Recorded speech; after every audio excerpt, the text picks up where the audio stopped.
The Nintendo Switch is no stranger to surprising ports, but were we to rank them, I'd have to admit that MLB The Show 2022 would sit pretty high on the list. This former PlayStation exclusive went multi-platform last year when it came to Xbox, and this year it arrives for the first time on Nintendo Switch.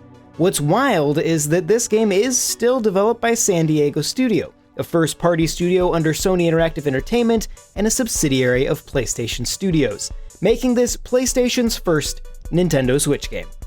The thing is, this game and its technology have always been tailored for PlayStation hardware, and rightly so. It was an exclusive for many years.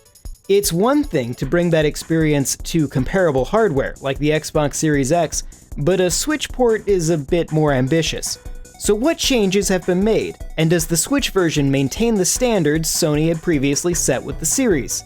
Let's take a look. Now, as there's always that one person in the comments that doesn't quite seem to get it, I should note before we begin that I am not expecting the Switch to produce something visually on par with the PlayStation 5 or Xbox Series X. This is not about one console winning. I'll say right now that from a purely technical TV-based experience, the PlayStation 5 or Xbox Series X are obviously the superior versions. What we want to see is how this version compares as a hybrid, handheld and docked experience. Now, in order to get as close as we could to like-for-like footage, we decided to play a 2v2 match online, with Neil Ronahan playing on Switch and Jordan Rudek playing on PS5, matched up on the same team thanks to crossplay.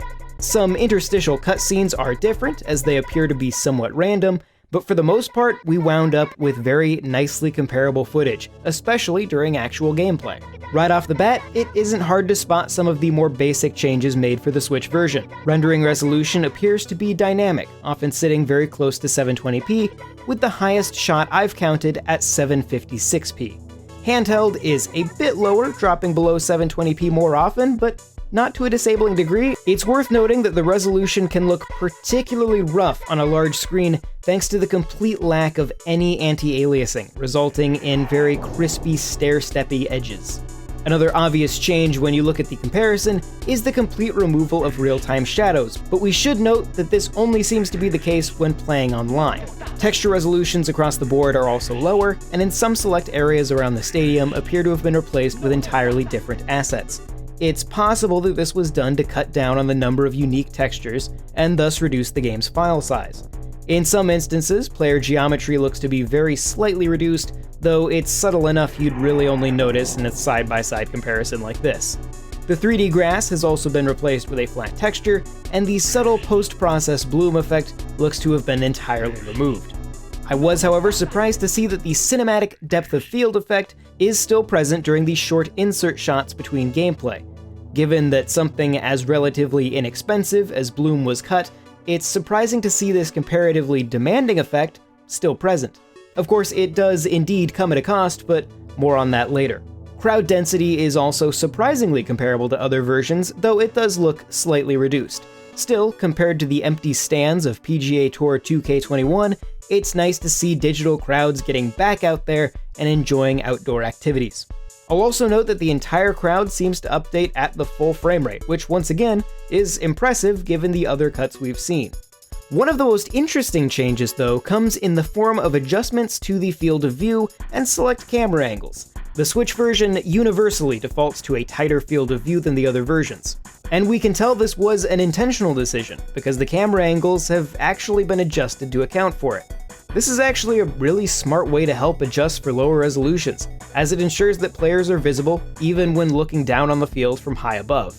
It reminds me a bit of early handheld gaming on the Game Boy and Game Boy Color. Larger sprites would often be used compared to console games for the sake of keeping the player avatar easily readable.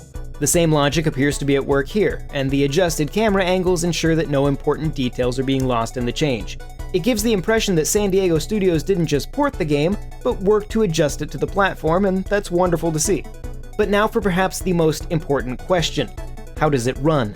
And once again, the results are extremely interesting. If you're like me, you were expecting this game to target 30 frames per second, and probably stumble a bit now and then. Surprisingly, however, the frame rate is in fact completely unlocked. In our tests, we've recorded frame rates bottoming out in the low 20s, usually during those brief cutscenes with the aforementioned depth of field effect, and topping out at 50 frames per second when the camera is high in the air looking down on the field. Essentially, it seems like the more of the stadium the game has to render, the lower the frame rate. But even with that in mind, the fact that this game is getting all the way up to 50 frames per second in the right conditions is kind of amazing. Now, that doesn't mean that this unlocked setup is necessarily a good idea, and I think I'd rather have the option to just cap the frame rate at 30 and ultimately wind up with a more consistent experience. That being said, it does also seem that the frame rate is most often tied to the demanding depth of field effect and the geometric density of the stadium and its crowd.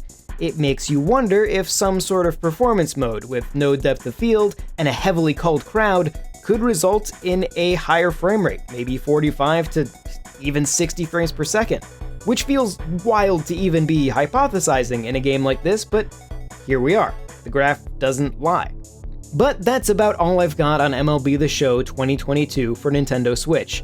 Are there cutbacks? Absolutely, a whole slew of them, and I'm not sure I universally agree with what they've decided to keep versus cut out.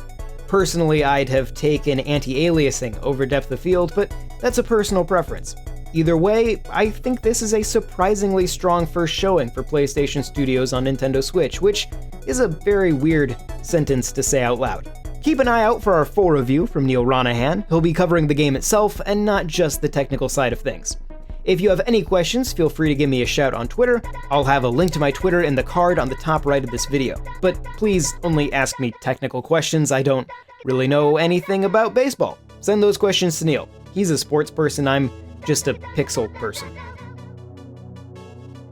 This video is made possible by our generous supporters on Patreon. Did you know that Nintendo World Report is funded directly by fans like you?